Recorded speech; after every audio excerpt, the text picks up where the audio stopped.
the story in Axios today, which is interesting, and it raises a couple of, I don't want to get too, we've been trying to avoid, I don't know if people know, we've been trying to avoid, at least to a certain extent, talking about the 2024 election. It's impossible. Our whole, political media is geared towards it. But we were going to wait at least until September, although DeSantis has been too much fun, but in part also because he is, the things he's doing in Florida become a template for other Republican fasci governors around the country. We'll talk about that in a minute.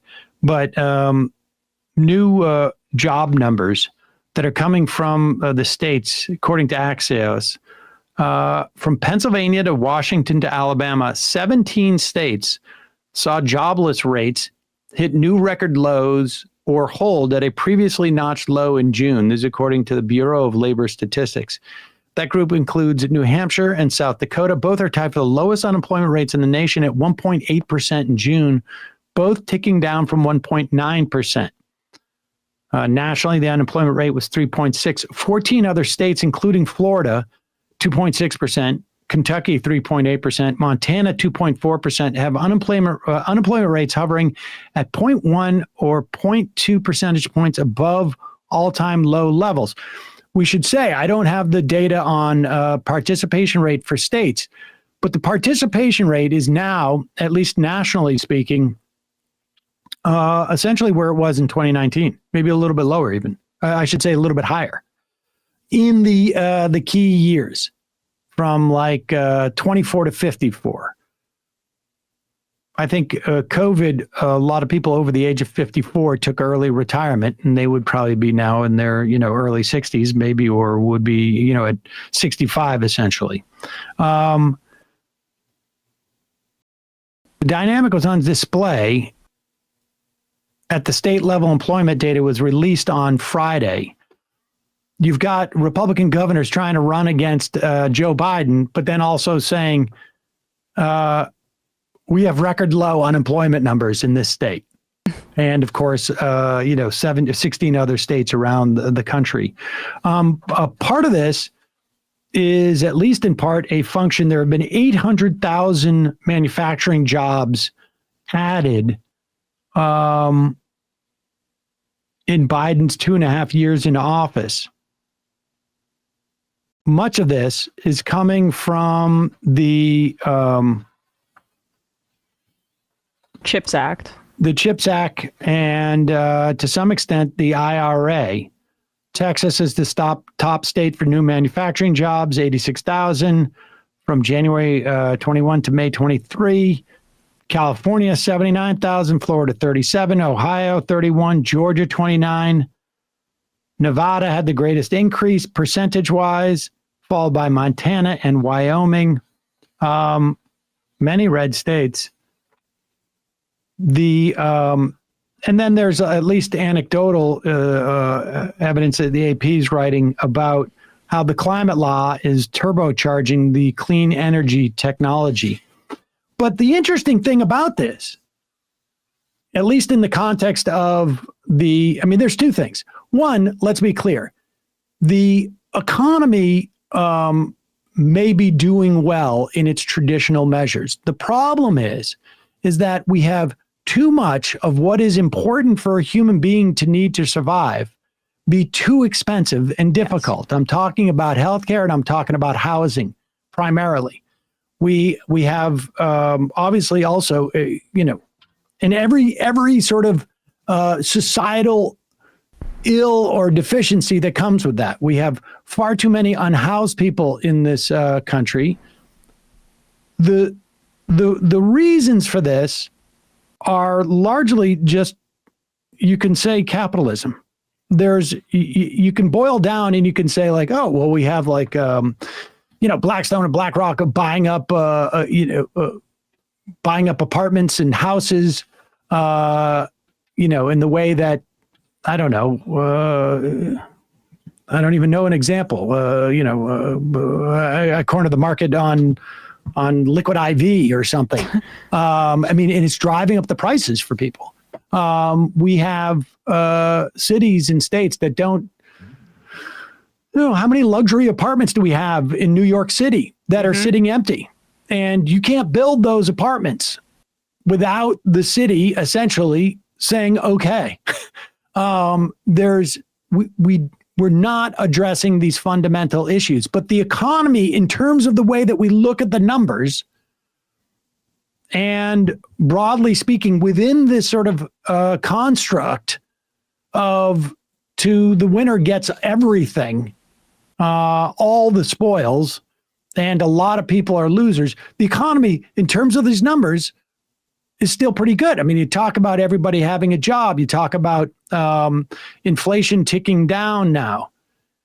And if you look at the approval numbers of Donald Trump when he exited the White House, when the economy was really, things were pretty bad in the wake of COVID, and Joe Biden's approval numbers as to where they are right now with the economy, you start to realize that, at least from an electoral standpoint, the Democrats do not know how to make an argument or win an argument about this for the American public. There is, on some level, like some type of disconnect. I've been reading up on this and looking at charts and following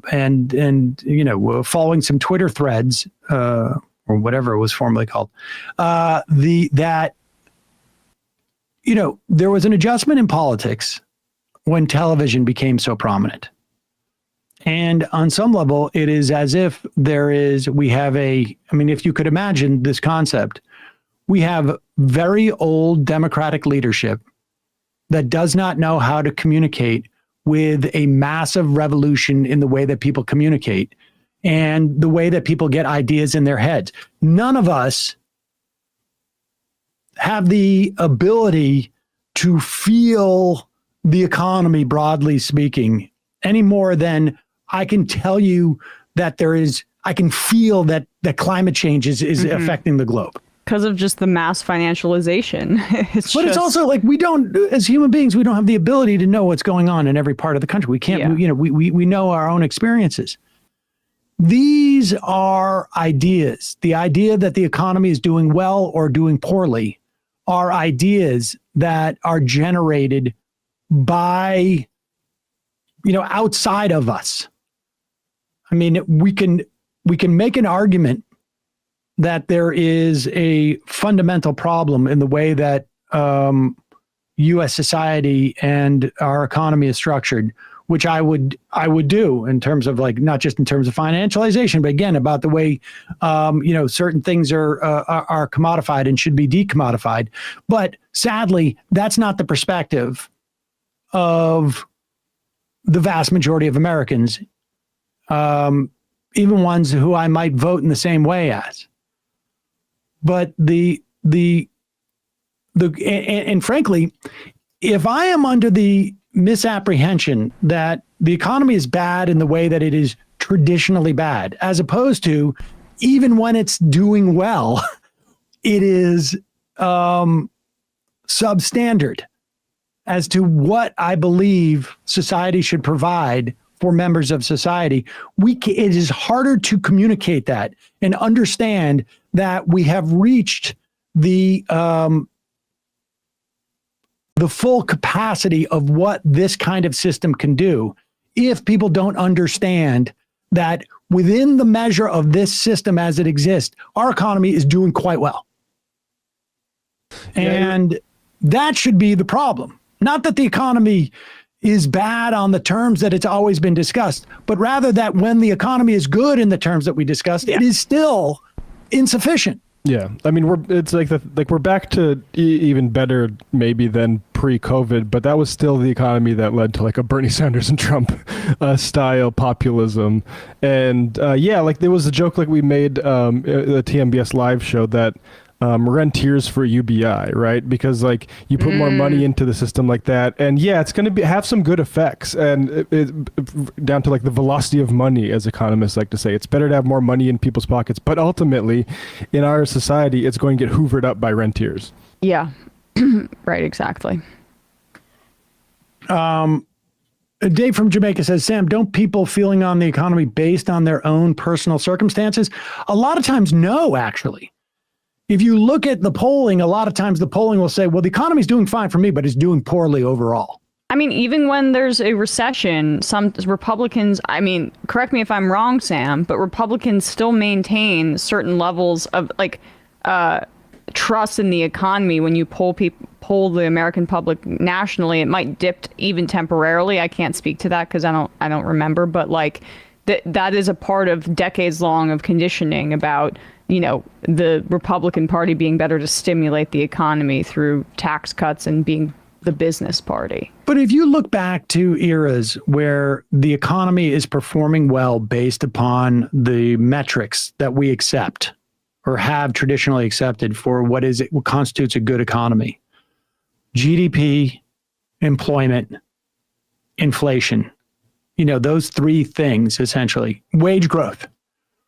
If you look at those four things, by all accounts, and this also assumes that we're going to have a cooling. Well, we've had a cooling of inflation. That the economy, as by that measure, is doing as well as it's done in some instances, in some of those metrics, decades. And usually, regardless of who's in office, people make that argument. The economy is good. It's very easy to find in the polling. The economy is good for me, but it's not good broadly speaking. That is just generally across the board. That is what polling has shown. Okay. That people have a perception of the economy that is not necessarily based upon their own experience. And usually their sense of the economy is worse than what it is for their own experience, unless, obviously their wages are low, or they can't afford housing, or they can't afford medical care. And that has been untethered to a large extent. And I guess my argument is that that is incredibly unhelpful in terms of from an electoral standpoint. B, it's also unhelpful in the sense that like we are doing the best we can do, and it's still insufficient. That's hard to assess at that point when you don't realize like under our capitalist system.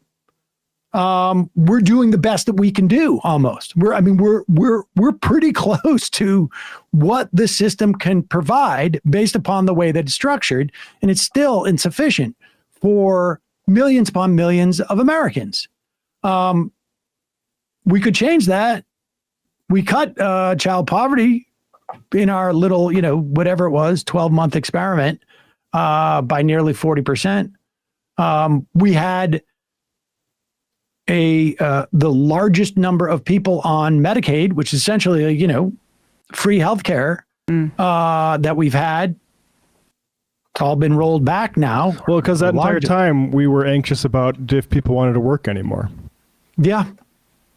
And that also can explain some of like the disconnect between what people perceive as their own economic circumstances and the economy more broadly. Because even if people are hurting, like there is decades and decades of cultural kind of indoctrination to make people feel like it's their fault anyway.